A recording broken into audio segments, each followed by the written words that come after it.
recording? Okay, now the recording is on. Okay, great. Okay.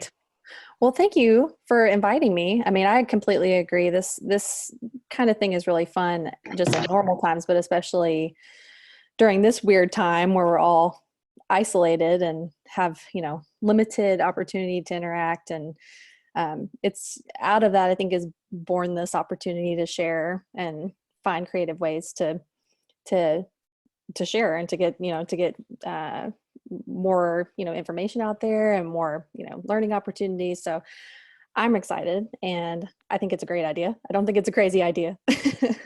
My husband and I were actually talking about how it's something we've thought would be really neat to be able to not only do more webinars, like for me to do more webinars, but also to reach out to people in other countries, because that's one of the great things is that you can be on the other side of the world and we can still have this common interest. So it's neat.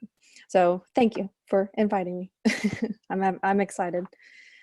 Yeah, so my name is Kate Baker. I'm not sure how many of you that are watching are in the Cytology Coffee House group, but that's a Facebook group that I started, I guess it's been about 2 years now. Yeah, just about. And I started that group with not really knowing exactly like what would happen with it and how big it would grow and how awesome it would be, but it's been such a great place for everybody to share cool cases and learn from each other. So that's been a ton of fun for me over the past couple of years. I work for Antech Diagnostics as a clinical pathologist, so that's my day job, and I love it. I get cases every day, and right now I'm working from home, so it's which sounds luxurious, but when you've got a 2-year-old, it's a little bit difficult. And we're also expecting our second baby in August, so we're very excited. We've got a lot going on, but it's all very good stuff. So this for this talk, we had decided to choose a couple cases where the presentation wasn't necessarily leading us to what the final answer ended up being. So for my case, it's hard to choose because we've got so many options, so many different clinical cases where you're like, wow, the answer ended up being a surprise and it was revealed in the cytology. But the case that I chose, hopefully will be very interesting for you guys. It's one of those that is very interesting for me, even though I see this pretty frequently. I know it's not, this is not necessarily common in every area. I won't give the answer away, but I think it's a good case to demonstrate, how important cytology is and not to assume the answer just based on presentation. So with no further ado, I'll get started on my case. So for this case, this was a 4-month-old male intact boxer puppy. And this dog had presented to our emergency room. He actually presented, my husband was working that day. My husband is an emergency veterinarian at the same practice that I work in. And this was when we were both at work, when I was at work also. So I got to see this dog as well. And I'm going to try to talk a little slower because we had talked about how sometimes it's a little difficult to understand my accent. So I'll try not to get overexcited and talk too fast. But so this dog had presented to our emergency service, just not doing well. His clinical signs were fairly vague. He wasn't gaining weight like a normal puppy should. He wasn't eating well, so that correlated with that lack of weight gain. And he was profoundly weak and lethargic when he presented. So he definitely was not normal at all for a puppy. And it was a little hard to pin down exactly when this started, but it seemed that it had really become most evident in the past few weeks prior to presentation. But he had been off for quite a while, several weeks at least. So on his clinical exam, this is actually him. This is a picture of him. A really cute little puppy, very sad looking. This is obviously not normal for a puppy to be just flat out on the table like that. And he it was very evident on the clinical exam that he had extreme lethargy and weakness. So he just was not himself at all, or what a normal puppy should be. And then they took his temperature and he was febrile. So I don't know what that is in Celsius, but That's a very high fever in Fahrenheit, 104.5. And he also had diffuse muscle wasting. Again, dull mentality, just not interacting normally. He had a grade 2 out of 6 left-sided heart murmur. And then he did have peripheral lymph node enlargement. So his popliteal, I'm sorry, I put popliteal in there twice, but both popliteals, bilateral popliteals, and right-sided prescapular lymph nodes were large. And then on physical exam, my husband did notice that he had, excuse me, hepatosplenomegaly. So his spleen and his spleen and his liver were enlarged. So something clearly is not right with this dog. The question at that point was what? He kind of got bounced around a little bit from our services because we have several different specialty services at our hospital. And it wasn't really clear exactly where he needed to go. He was clearly critical, but his murmur raised the question of if he needed to go to cardiology. Because of his lymphadenopathy, was unsure if he needed to go to medicine to get that checked out. So there were some discussions there, and ultimately some initial diagnostics were done in the emergency room to sort of get more information about what was going on with him, to be able to figure out where he needed to go for, what was going on with him and where he needed to go from there. So, sorry, I'm following along on my screen here on the side. So the first thing that they did was they did a CBC. And here you can see a lot of blue and a lot of red. So things were off here on the CBC. And the main things here are that he had a bicytopenia. So he had a severe anemia at 14.2%. And he had a thrombocytopenia. His platelets were counting at 20,000, which was confirmed on the blood smear. So he had that anemia and thrombocytopenia, that bicytopenia there. His neutrophils were in the normal range. He had a mild monocytosis, which could have just been stress, so not really that exciting. His anemia was microcytic. So when we see that microcytic anemia, that makes us, at least it makes me wonder about iron deficiency anemia, because that's a potential cause of that. He's a puppy, so some of that microcytosis could be from his age, because the puppies can have microcytic anemias, but this degree of anemia is certainly not normal for a physiologic, anemia in a puppy.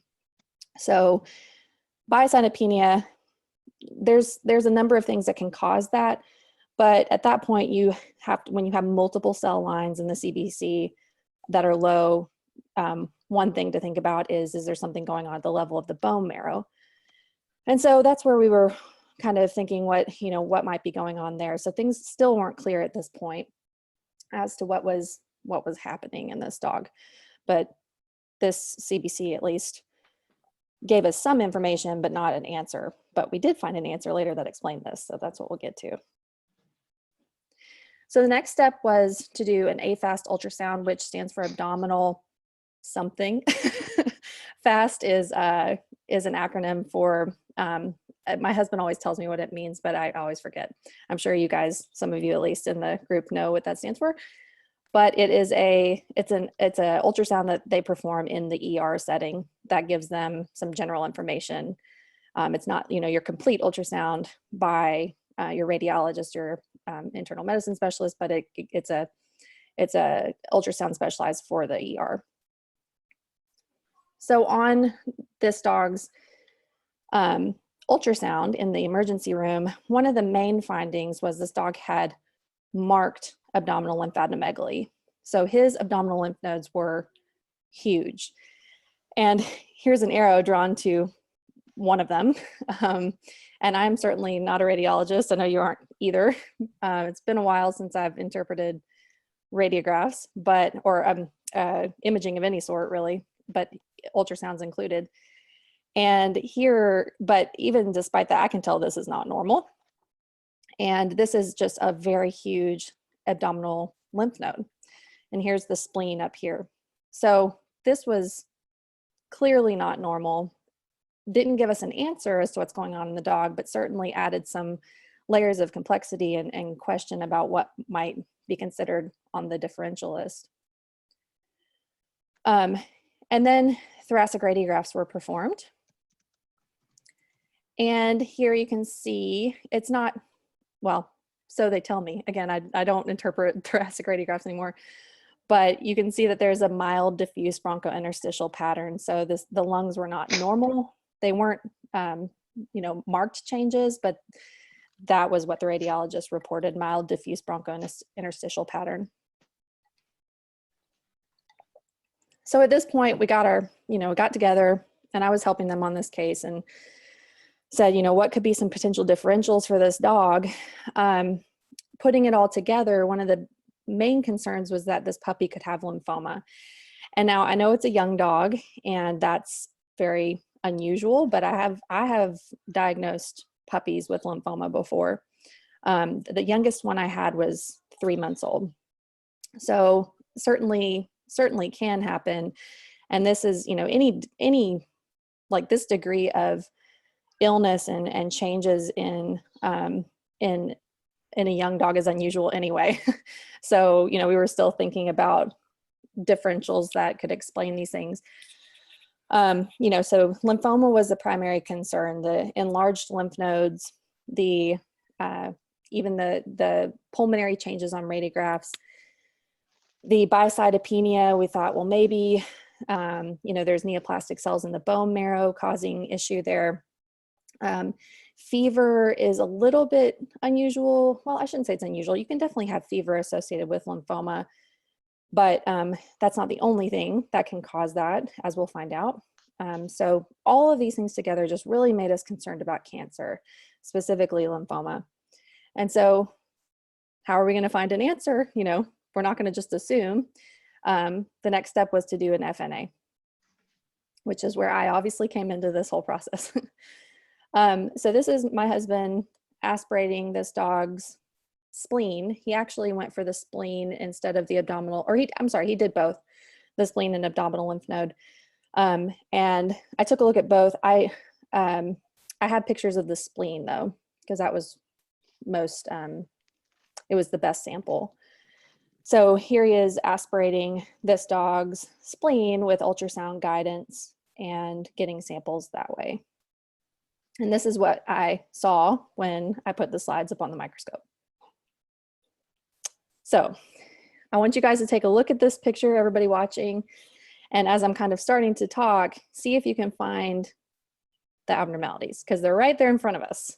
This is a case where, the answer is right there, which is why I love cytology for so many reasons. But, there's no more need to investigate further. We have the answer just clear as day right in front of us. So a normal splenic aspirate should have lymphoid tissue. It's usually pretty bloody because the spleen is very vascular, but the spleen is a lymphoid organ and should have a mixed lymphoid population predominated by small lymphocytes. And then it can also have other components to it. We've got like splenic stromal aggregates, which are spindly type cells that live in the spleen, and then some other things.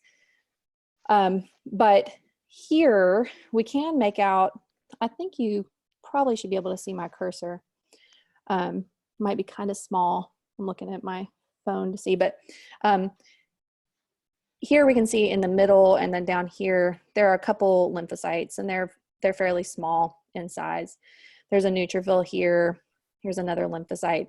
So it's not a supracellular area of this slide, but it was an important area because here you can see these cells, and these are macrophages.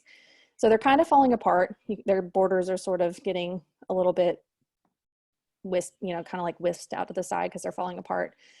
But here inside these macrophages is the answer to our case. And looks like we've got some answers here.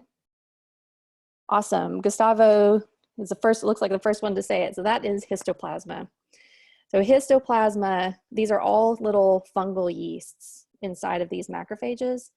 And they've got these characteristic features for histoplasma in particular, where they are small, and size is really important when you're looking at fungal organisms. because they really can vary in size. The different types can vary in size.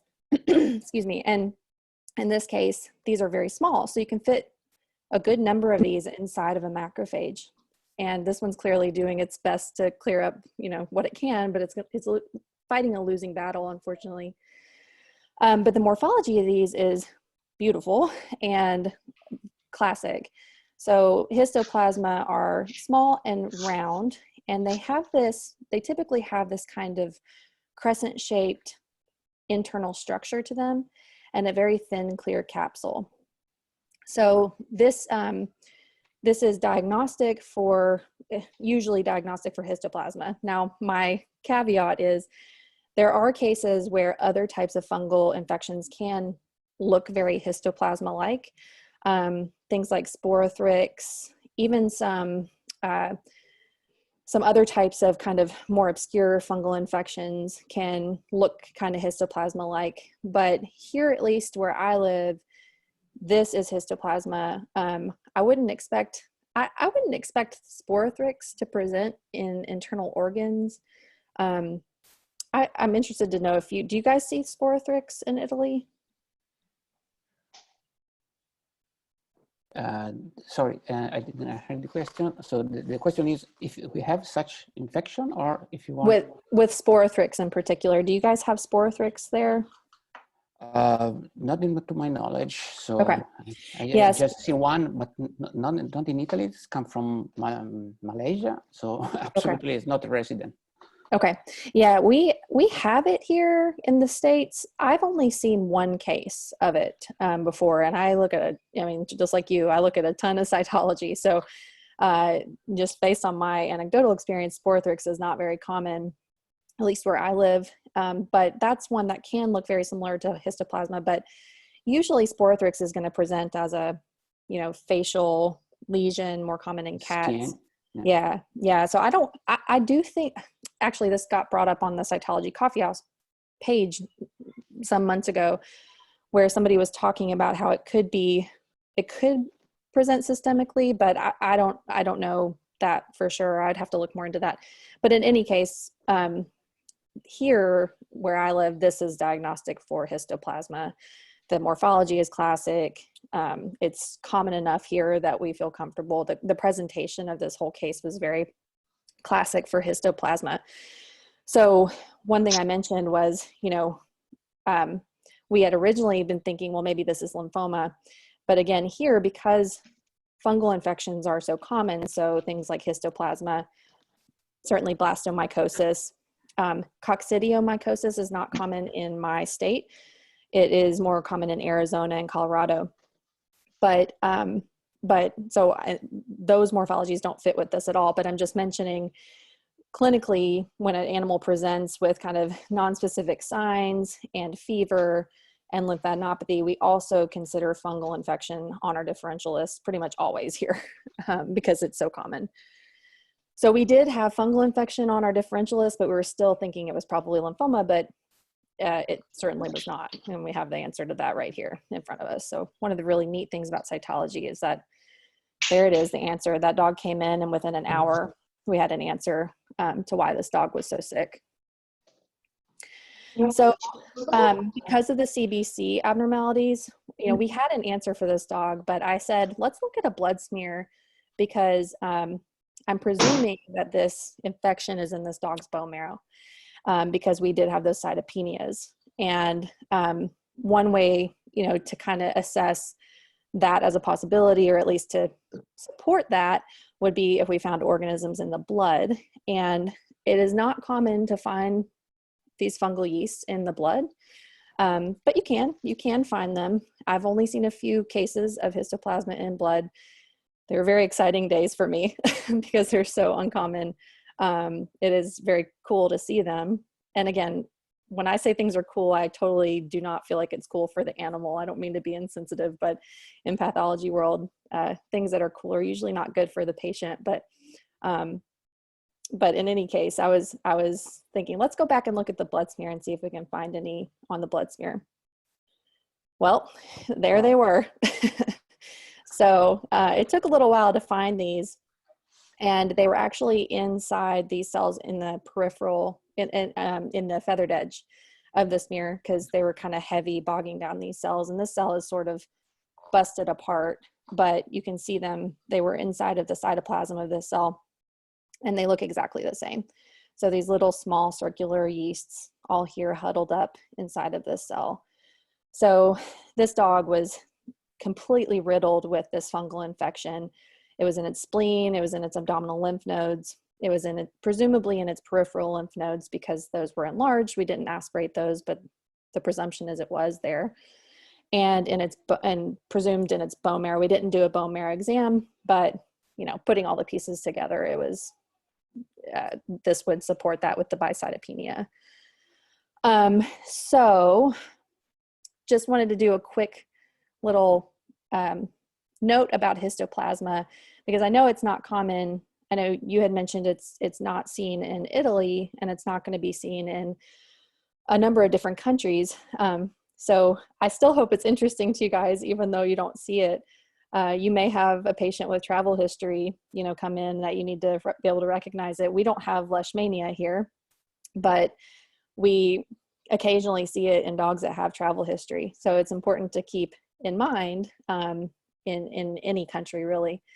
But histoplasma, it's a dimorphic soil-dwelling fungus. So it lives in the environment in a certain form. And then when it is inhaled by the patient, it changes form into these little yeasts once it gets into body temperature. And those are the yeasts that we're seeing on the cytology. And it is not infective between animals or between animals and people, because you have to inhale it from the environment. And something we had talked a little bit about was that there is a presumption that animals that are immune suppressed are more susceptible to developing these fungal infections. So certainly that's true, but there are animals that are seemingly healthy and completely normal, not on any immunosuppressive drugs, nothing like that, and they develop these infections. So I think the jury's still out a little bit about why exactly some animals develop this and others don't. It's not very common in super, super young animals like this dog, but again, here it is, it happens. So I don't know if this dog was immunosuppressed, genetically, or, had something like that going on that made him more susceptible to this infection. But like I mentioned, it is very common where I live in the southern United States and also in the Midwest. So it's really along the river valleys, in those general areas that we see this most commonly. But there are other areas of the United States and Canada that have histoplasma, and that animals develop that infection. And it's quite common in cats as well. So dogs and cats can get it. It can, I think I had another little spot here that had some information there, but what happens is they inhale this organism, and then it disseminates throughout the body. So it goes, to the lungs first, and then it just spreads. GI, the gastrointestinal system, is a really common place for it to set up shop, but you can find it anywhere: skin, nasal cavity, bone marrow, anywhere. I mean, it can go anywhere. So unfortunately, this little puppy, this is just a little follow-up for the clinical people interested in the clinical aspect of this. He was admitted to our ICU. He was given blood transfusion and plasma transfusion and started on antifungal therapies, which I believe itraconazole is the therapy of choice. But I don't do treatment, so so don't quote me on that. I'm not a clinician. But antifungal therapy is kind of your best shot with these intense supportive care. And animals can recover from this, but it can be very difficult to treat, especially when it's this systemic and this bad. So this pup, they did want to attempt treatment, and he got lots and lots of snuggles during his time in the hospital, including by me. I spent a lot of time with him.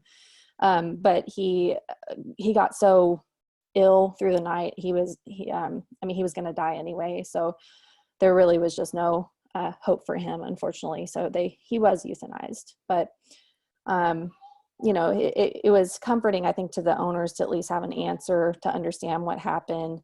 And, you know, nothing they could have done to prevent it. So it was a really good case for everybody to learn from and to realize how quickly cytology can get you an answer. So that was really the neat part of this from the pathology perspective. And that, you know, the presentation kind of seemed very neoplastic, even in a young puppy, but ended up being infectious. So I love infectious disease because if you find it, a lot of times you can say what's wrong. You know, you can identify it. Sometimes it's a little bit tricky, but this was one that was very straightforward. Yeah, very sad story. Yeah, it was.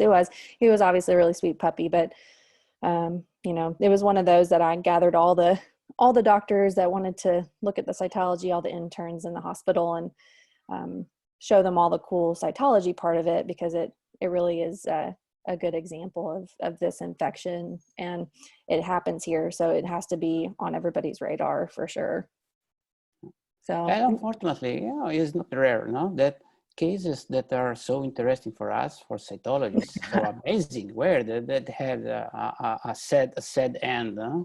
Not a good end. And yeah, it's hard because you want to be like, wow, this is awesome, but you understand, yeah, but you understand that it's somebody's pet, and you know, since I'm inside of a hospital, I actually do see these animals, some of these animals, like with my own eyes. You know, it's a little easier to disconnect when you're just getting your cases and simply getting slides from other clinics without any involvement with the owners, you know, with the it's absolutely better. Mm-hmm. Yeah, but you know, it's a good thing to be able to have that teamwork with the veterinarian. And you know, I would obviously never call them and say like, wow, how cool, you know, because I know that they're the ones that are having to tell the owners. But yeah, working with my husband and working in this hospital keeps me, I am a pathologist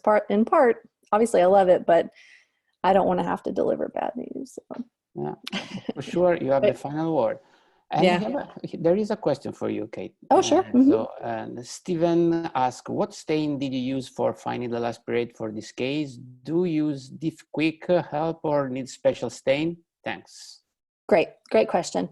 The stain I used in this case was Wright Giemsa, which is the standard laboratory stain for diagnostic labs. But it's very, very similar to diff quick. So these organisms would look essentially the same on diff quick. And there's no need to use a special stain to make them show up.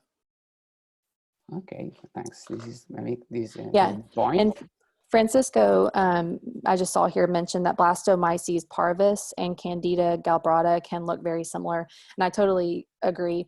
Those are a couple of great examples of ones that can mimic histoplasma. So again, there are some types of fungal infections that can look very similar. So one thing you can do just to confirm what you're seeing cytologically, especially if there's any doubt, you know, if the organisms don't look quite right, or if the clinical presentation isn't quite right. Here we have a test. It's actually called the Blastomyces urine antigen test, but it cross-reacts with histoplasma, and so you can confirm that way. But then I wonder if that would, since it's a blasto test, if that specific one that he mentioned, Blastomyces parvis, I wonder if that would still complicate it. I mean, you could do, I'll just put this out for the pathologists and you as well. Like you don't deal with this infection, so you may not know, but anybody that's watching that is familiar with other additional diagnostic testing you can do to confirm that species or that it is histoplasma, aside from, I guess you could do or IHC if you did biopsy, but that's kind of that's invasive. So I'd be interested to hear if anybody has any ideas for other confirmatory tests for histoplasma, but that would be the one that is at least used in our hospital a lot, the Blastomyces urine antigen test because it cross-reacts with histoplasma. Yeah. Okay, very interesting cases in such young animal. Yeah. It's not common. And unfortunately, the immune system of this poor puppy was not ready to fight Right. this fungal infection. And as I told you yesterday, you know, in the old Europe, we are a little bit envious that you have so many fungal infection that we don't see. Yeah, it's good But, and good and bad. and especially now, the traveling is blocked. So All we right. hope the tourists start to come back to Italy Yeah. again. Bring your fungal infections to Yeah, Italy. some fungal infection. But it's the same happened with Leishmania, no? When we Yeah. have an increasing tourism from the southern part of Europe to the northern part of Europe, and so they spread also some infectious disease like Leishmania that are Yeah. not well recognized, easy recognized in from people that are not used to face the disease. Yep, exactly. Okay. Well, that's all I've got for mine. So unless there's any more questions, we can see what you've got for yours. Yeah, I'm checking if you have some other question. No, I have no question in the chat. So maybe we can exchange the role. So Oh, yes. give a look share. to the chat and to the Yep. Facebook page. And okay, let's start to share the screen. Hopefully it works. Okay. Okay, do you see my screen now? There's a little bit of lag, so just hang on one second. I see you. I think it's coming. Yeah, there's just a little lag, so it's coming up. Okay, probably. Yep, there it is. Okay. Yep, we're good. Okay, so this is another case that we think that is quite interesting because once again, we have a clinical presentation, but cytology tell us the true story of this cat. This story is the story of Bibo. Bibo is the name of a very, very beautiful black cat, 10 years old, mainly indoor and goes sometimes outside in a small garden. And the owner report that this cat started to drooling some days and experience also some episode of dysphagia and some noisy breathing. So the owner heard some rumors during the respiratory. So he brought the cat to the visit, and after sedation, we discovered this kind of lesion at the base of the tongue. Oh my gosh, this is not a good sign in a cat, especially because if you look at this kind of lesion, this is localized in a specific part of the tongue, the base of the tongue. And we know from a clinical point of view that this location is quite typical for some tumors. So the primary concern of this lesion is that to be a neoplastic lesion, but it's a cat, and we know that we have a lot of differential in this case. So the classical approach in this case is to take a sample from this lesion. And so some sample were taken, and at the same time, during waiting for the result, the cat had a tomography. And I will show you, I'm not a radiologist, but I can show you some picture that was described from our radiologist. So this is some section of the examination. And this is a section more or less at the base of the tongue in which we can appreciate a large mass here that invade the nasal, the respiratory tract here. And as you can see here, this white part are part of the larynx, the hyoidal apparatus. So don't ask me the name of all these teeny bones that make this apparatus because I can remember. And the radiologist notes also that this mass infiltrate and disrupt in some ways these bones going outside. This is another picture in which we can better appreciate the involvement, also the external part and the lymph node here.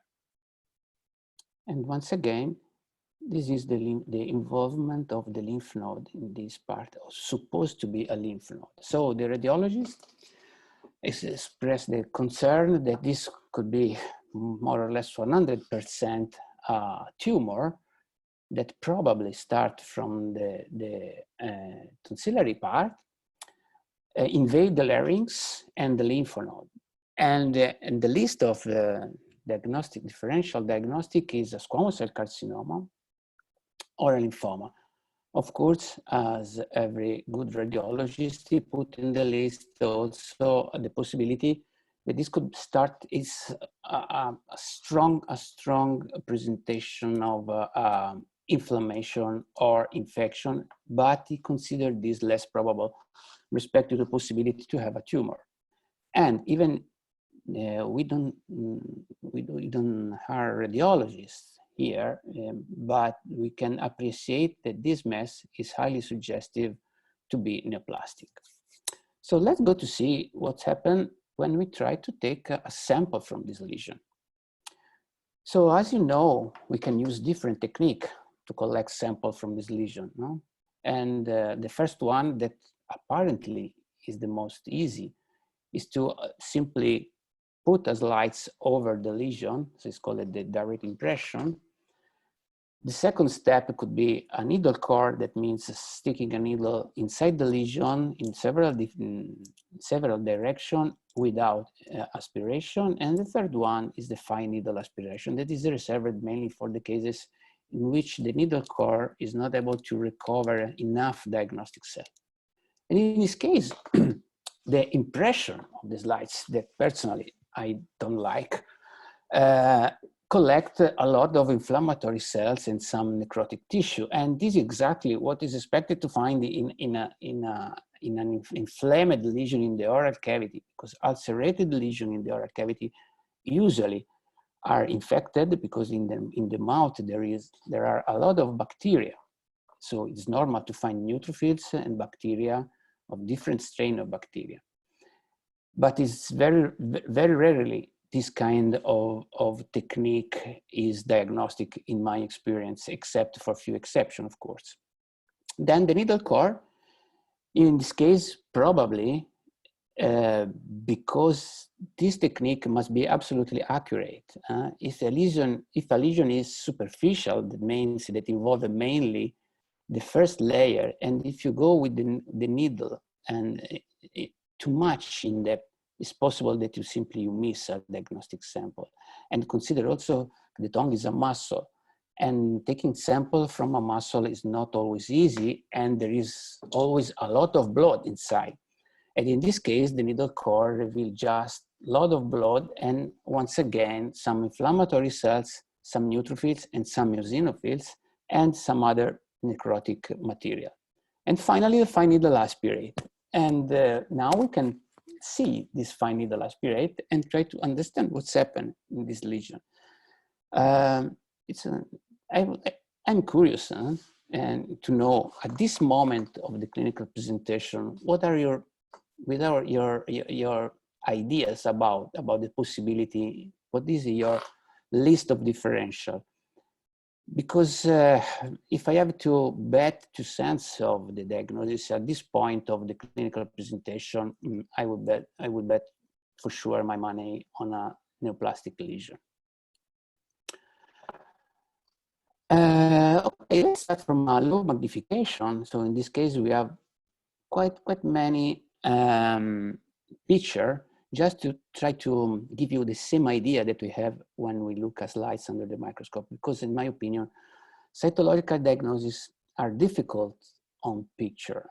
The true diagnosis need to have a slides, because you must be free to go all around the slides and to understand what's happening. Just a single frame, a single picture, rarely is representative of the whole situation that we have in the sample. So in this case, we can appreciate a low magnification, a lot of inflammatory cells, and this beautiful pink strand of material that comes from the disruption of the cell, of the breaking of the cell that release the nuclear material in the background. And we can immediately appreciate that we have another population that at the first sight look fused, especially in this case.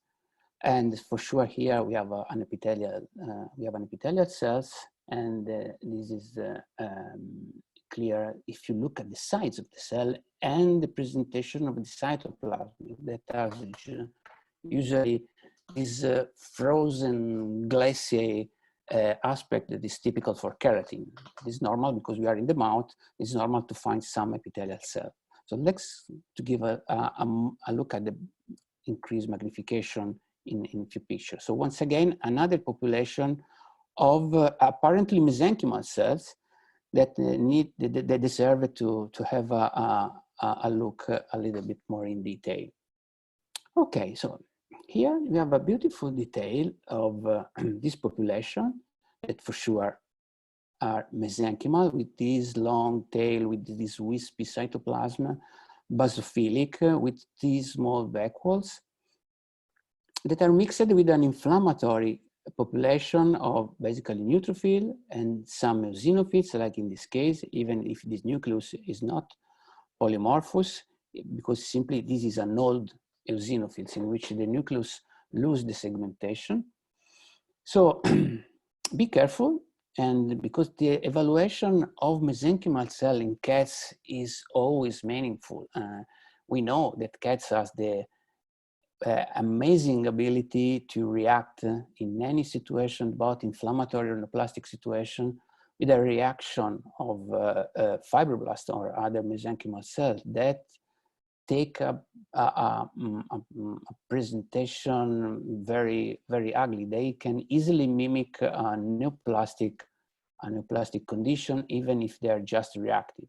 In this case, we can, for example, in my opinion, give a look to nucleolus. Nucleolus is a good spy, is a good indicator about the true nature of the cells, because generally neoplastic cells shows some difference in nucleoli. When you see nucleoli that more or less are of the same size, the same shape, probably, of course it's probably, not 100%, it's probably they are just reactive.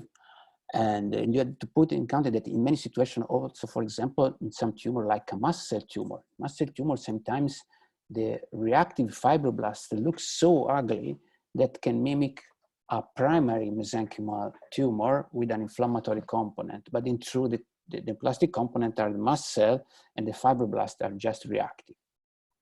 Okay.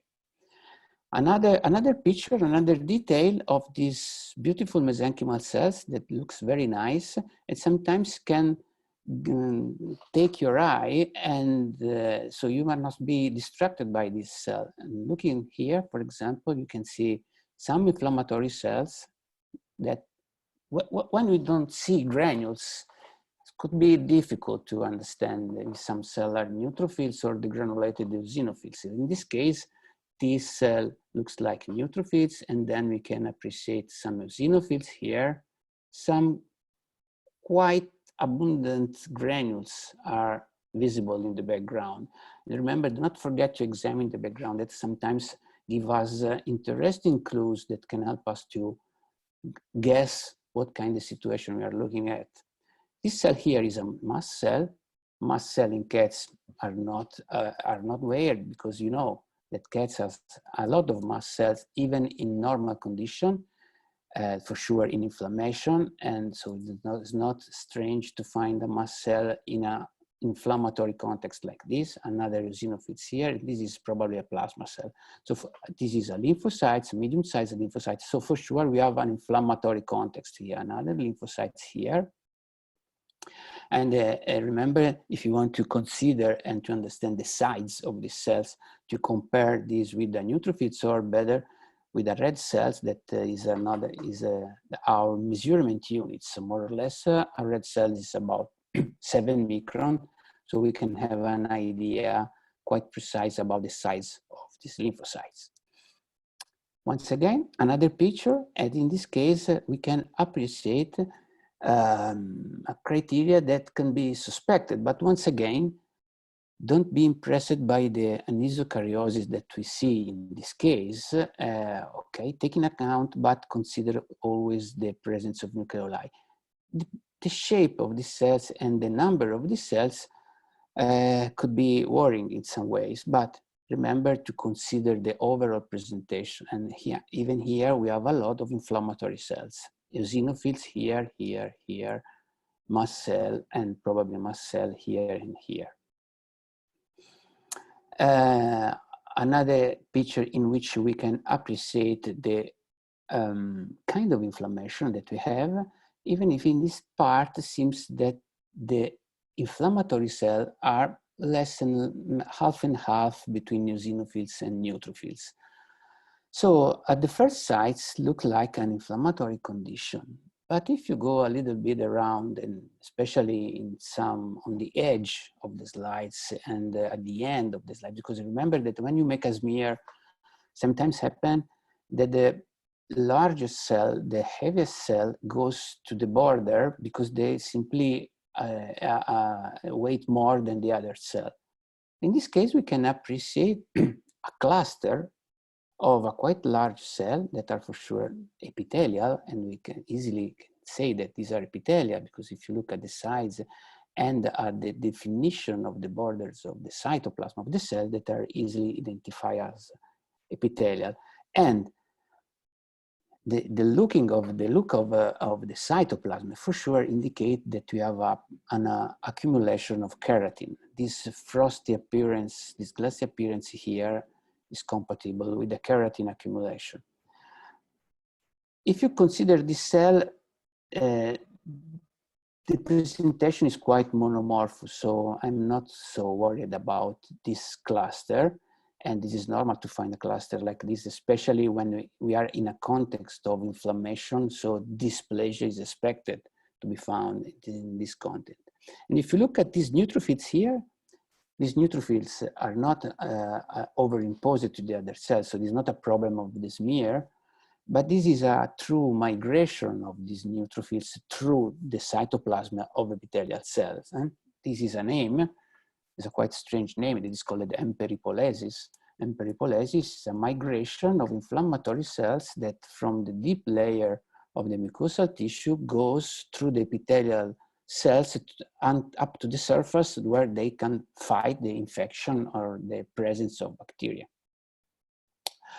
When we see epithelial cells, our main concern as cytologists is to understand if the cells are simply dysplastic, or they can show some feature that can be suggestive of something different.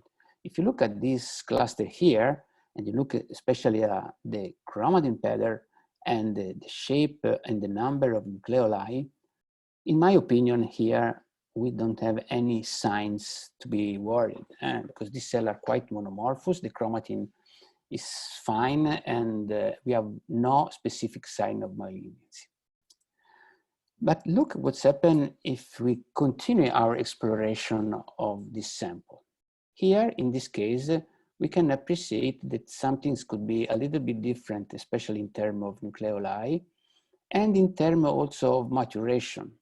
Because when we consider epithelial squamous cells, one of the criteria that is most important to be evaluated is the phenomenon that is called the asynchronous maturation. So it's a problem in which we have a maturation of the cytoplasm that looks like a mature cell with a lot of keratin inside, and a nucleus that appear still young, still mature, still active. So what's happening in normal maturation of epithelial cells? That during the accumulation of keratin, because keratin generally is quite toxic for the nucleus, because keratin prevents the oxygen exchange, for example, and even the transportation of material that the nucleus needs to survive.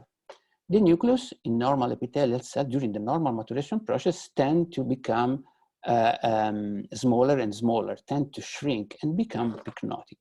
So every time that when we see a mature aspect of the cytoplasm and the nucleus that are still large, still active, we are a little bit worried. So the problem for us at this point is to understand if this is a simple dysplasia. So these are really not mature cells, are quite young cells, but simply they react with accumulation of keratin to the fact to be in an inflammatory context. So they try to protect themselves against the inflammation, or this change are something more. This is another picture of the same cell on a border of a cluster. But look sometimes what's happened when we discover in a corner a cluster like this. I can give you some seconds to see, but if you compare this cell with the previous one in which we have a large cytoplasm, an abundant cytoplasm, in this case, we can appreciate a marked reduction of the cytoplasm, so that in cytological terms is indicated like an increased nuclear cytoplasmic ratio. That means that the nucleus is more bigger than expected. So this means that this group of cells are immature cells. And the presence of this cell here indicates that the nature of this cell is still the same, epithelial cell. At this point, in my opinion, I become to start worried. Because in truth, especially the presence of young cell like this, and remember that in my mind, there is still the radiological presentation, and sometimes it would be better not to know such details that can influence us, because if you don't know what's happened, sometimes we are more free. On the other hand, if you don't have clinical details, we complain with the clinician because we have not enough clinical information. So we are never happy in either situation. So in this case, and more in this situation, I'm really worried about the nature of this. And in my opinion, here we have some indication, especially because once again, I'm still thinking to the radiological presentation, and I'm really worried that this cell could be really neoplastic. Once again, this is another part in which we appreciate also a marked anisokaryosis here, and especially the nucleolus here is quite prominent. And we have cells that are really suspect to be neoplastic. This is another part of another cluster in which, once again, we lose the normal flat appearance of superficial epithelium. So this could mean simply that this cell can be neoplastic, or that these cells come from deeper layer of the lesion. And finally, we have another kind of cells that it would be nice to make a poll and to ask you what you think about this cell, because this is not an epithelial cell.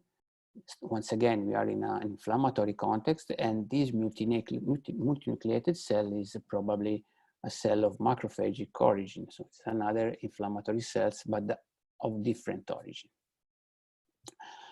Okay, now it's time to decide, because the client is waiting in the other room, and we have to tell him something. So what do you think about this?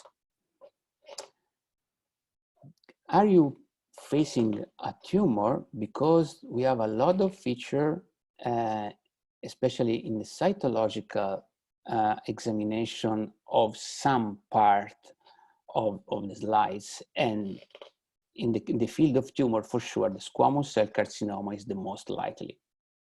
Or we are simply an inflammation, because we have a lot of the eosinophils here, and the majority of the cells are inflammatory, and we have also a fibroblastic reactive pattern that can suggest that this inflammatory problem is a chronic inflammatory problem.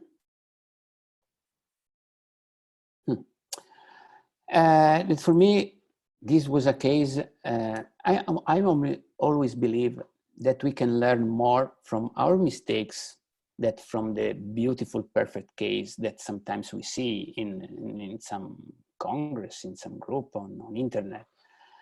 Because it's easy when someone tells us the diagnosis, but it's very difficult when we must decide, and our decision, our words, make the difference between the life and death.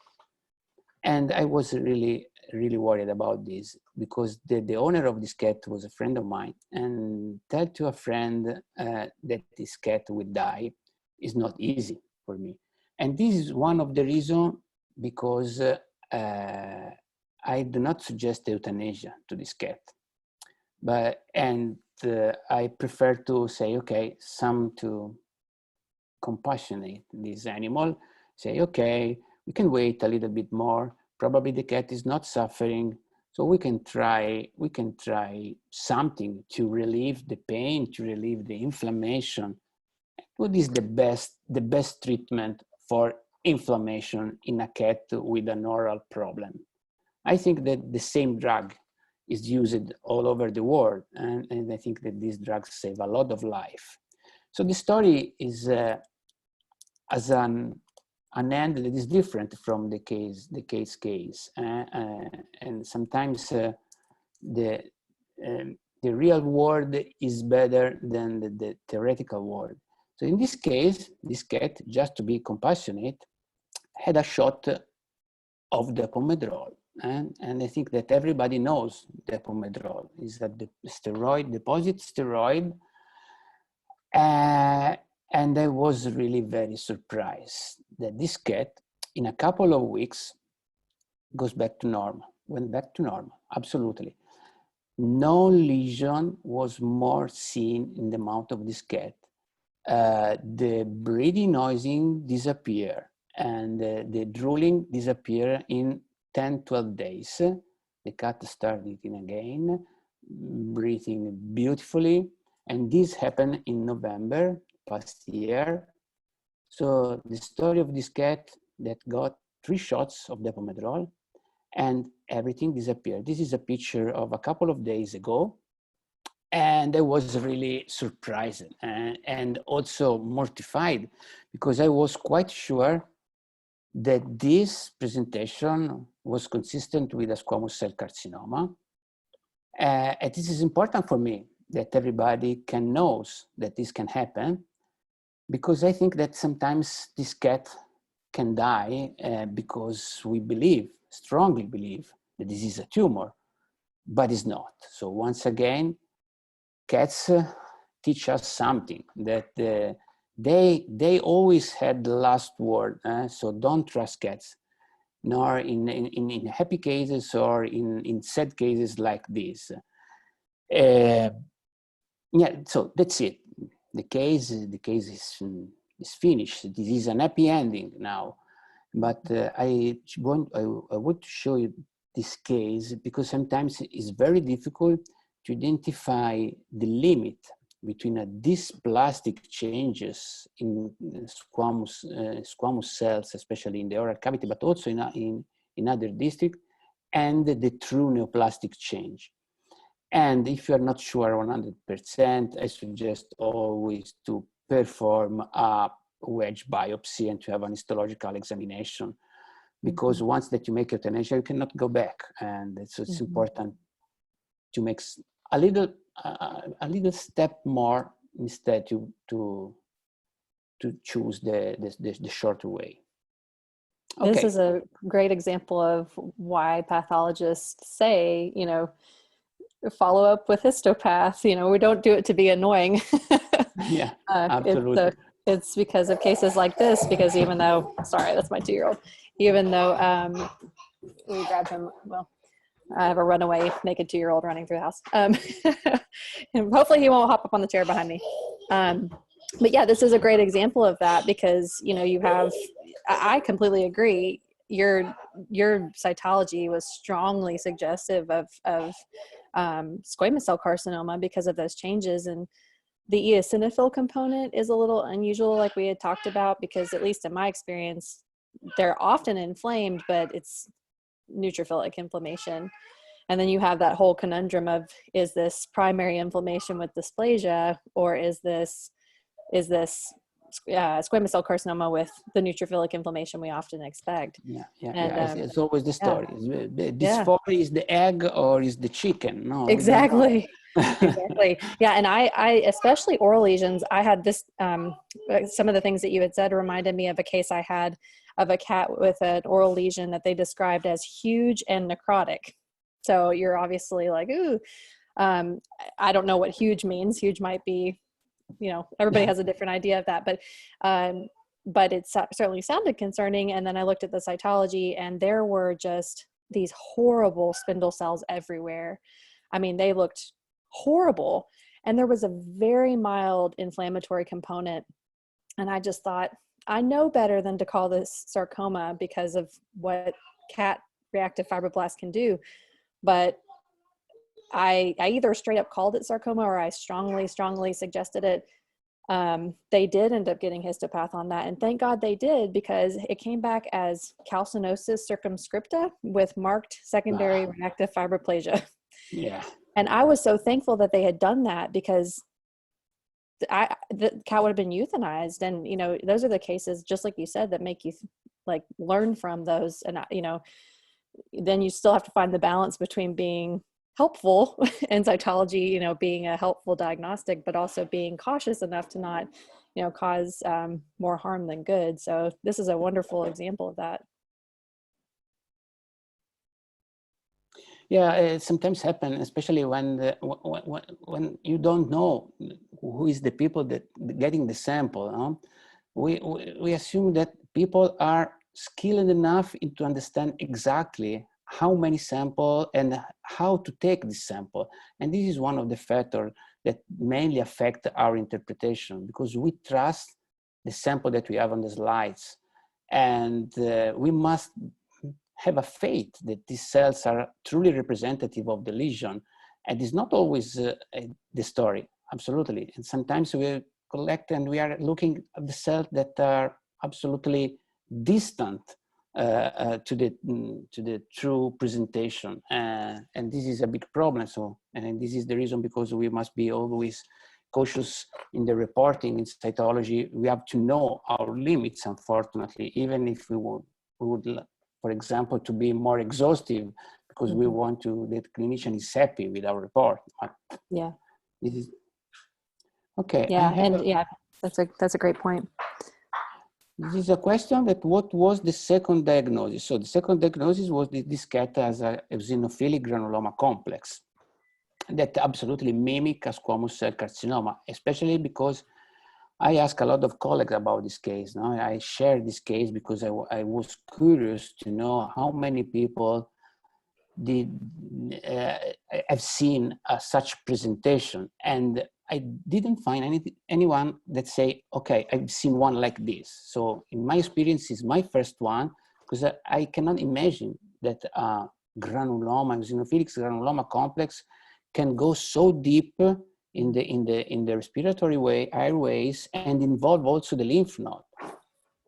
And this was amazing. So the involving of the lymph node, in my opinion, is a typical behavior of a neoplastic process. Of course, we know that some lymphadenitis, we have neutrophils, etc. But in my experience, it's the first time that a granuloma complex stimulates such huge reaction and disruption of the tissue around the larynx. There's another question on the Facebook feed. What factors are you looking for to determine if the neutrophils are inside the cytoplasm or on top of the cells? And specifically talking about the imperipolesis that you had mentioned. Yeah, so, sorry, I'm reading a question and I lost your comment. Oh, that's okay. On the Facebook feed, a question had been asked, what factors are you looking for to determine if the neutrophils are inside the cytoplasm or just on top of the cells when you were describing that imperipolesis? Okay, yeah, it's a good question. In truth, we have no a good way to be sure about that. Generally, if you look at the immersion oil and you look at details, we can appreciate that neutrophils are truly inside this cytoplasm. And basically, we know that this phenomenon occurs in the squamous epithelial cell. So it's not strange to find this. This has happened, for example, if you look at a vaginal smear. In a vaginal smear, you also can find, for example, this phenomenon of emperipolesis. And it's not rare to find. It's not a phagocytosis. It's a migration of neutrophils that goes through the cytoplasm to reach the final destination. I don't know if you, Kate, if you want to add something to this description. This phenomenon. That's a good question, and that's come up before in the coffee house group. Also, it's a little bit hard to explain because, just like you said, it's not phagocytosis, and you know, I can see why it would be confusing to think, well, maybe they just landed on top of that cell. I think one of the things is potentially that those neutrophils are in the same plane as the rest of the squamous cell there.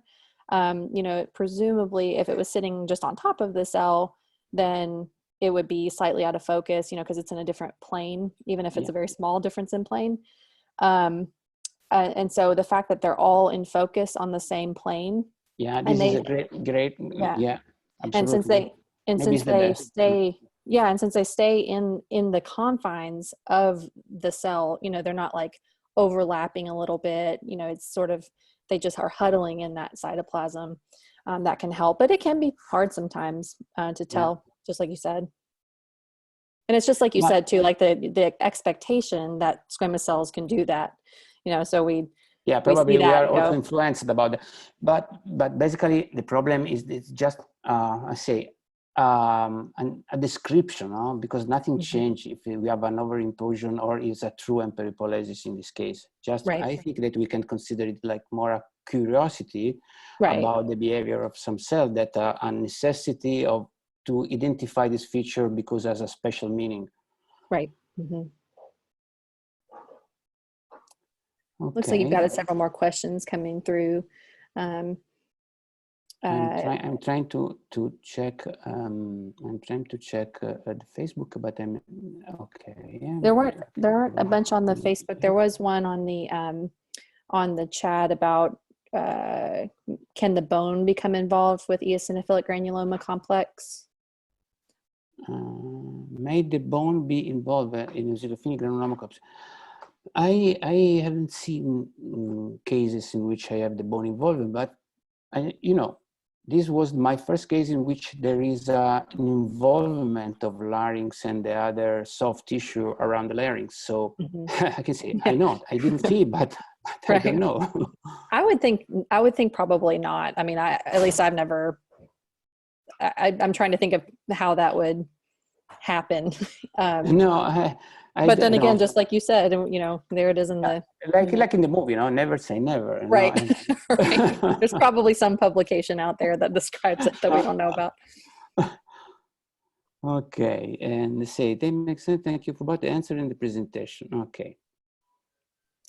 Okay, friends. I don't know how to describe how happy I am to have this evening, because for us now is quite night, 10 minutes past 10, and it's also nice to have this link between the USA and the old Europe across the ocean, and sharing the same passion. And I just want to finish with a reminder for you all cyto lovers.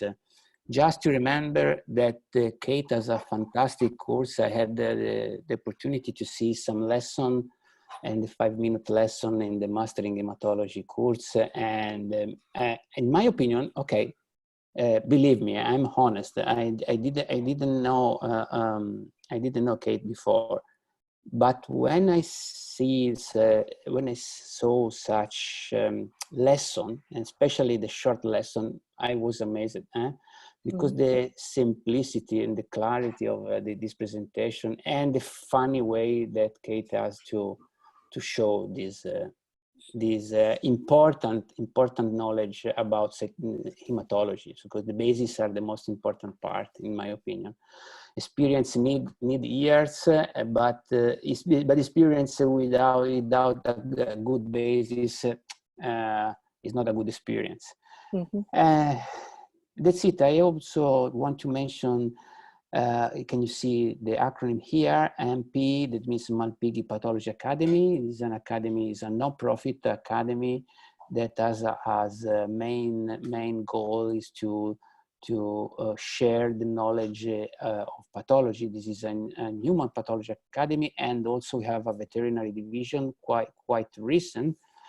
And we start also to organize some courses that was initially dedicated, focused to the basis for young vet, but now we expanded this because there is an increasing interest about this topic. And the fee also are very, very limited because it's a non-profit organization. So if you are just interested, you can give a look to the website that are increasing day by day because it's quite young. Okay, and I hope I don't know, Kate, what is the intention of Kate, but if it's possible, it could be nice to have another meeting in the future like this. And for sure. Yeah, I'd love to. I'd love to. This is so much fun. Just for all the reasons you said. So yes, I would love to do this again. I think we have similar explanation styles, and it's a great collaboration. So thank you so much. Yeah. We collect some suggestion, and especially from you, if you like something special, and we can try to arrange another nice evening like this. Yeah. So thanks to everybody from all over the world, and I just say hello. If you want to, Kate, if you want to close this session. Sure. Yeah. Thank you again. I can't say thank you enough. This has been so much fun. We're about to go head out and get some early dinner. So it's still afternoon here, but yeah, we're this has just been great. So thank you guys. And thank you all for coming and watching. I know we've got people from all over, and you're all at different time zones. So really appreciate your time coming to talk, with us about cytology and these two really interesting cases. So thank you guys very much. And we'll see you next time, I suppose.